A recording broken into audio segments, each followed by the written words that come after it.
జగన్మోహన్ రెడ్డి ఒక వికృత విచిత్ర విన్యాసాలకు నిదర్శనం ఈ మావిగన్. 2014 ఎన్నికలకు ముందు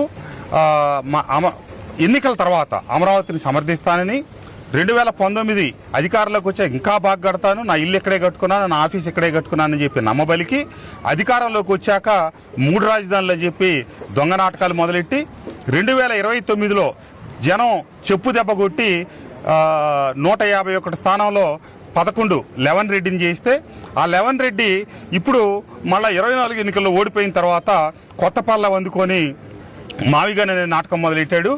ఎందరో త్యాగదనుల ఫలం ఈ ఆంధ్రప్రదేశ్. దురదృష్టవశాత్తు మధ్యలో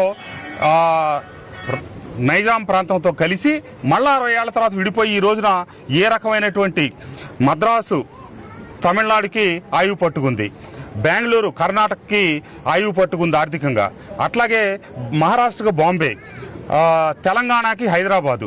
కానీ దురదృష్టవశాత్తు ఆంధ్రప్రదేశ్కి చెప్పుకోదగ్గ స్థాయి నగరమే లేదు. ఒక నగరాన్ని నిర్మిస్తుంటే 29,000 మంది రైతులు త్యాగం చేసి 34,000 ఎకరాలు భూములు ఇచ్చి అయ్యి సగం డెవలప్ అయిన తర్వాత నీ నిర్వాహకం ప్రజలందరూ చూశారు.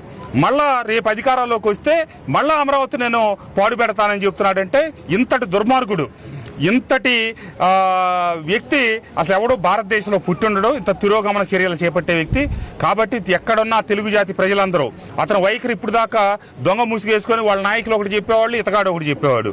ఇప్పుడు అతనే స్పష్టమైన వైఖరి, మావిగన్ వర్సెస్ అమరావతి, అమరావతి వర్సెస్ మావిగన్ అన్నాడు. కాబట్టి ఈ 11 రెడ్డికి 29 ఎన్నికల్లో బుద్ధి చెప్పి వైఎస్ఆర్ కాంగ్రెస్ పార్టీని పాతి పెట్టాలని చెప్పి ప్రపంచంలో ఉన్న తెలుగు జాతి ప్రజలందరూ ఇది ఒక 29 ఎన్నికల్లో వాళ్ళ కర్తవ్యంగా భావించి అతనికి బుద్ధి చెప్పాలని నేను కోరుతా ఉన్నాను.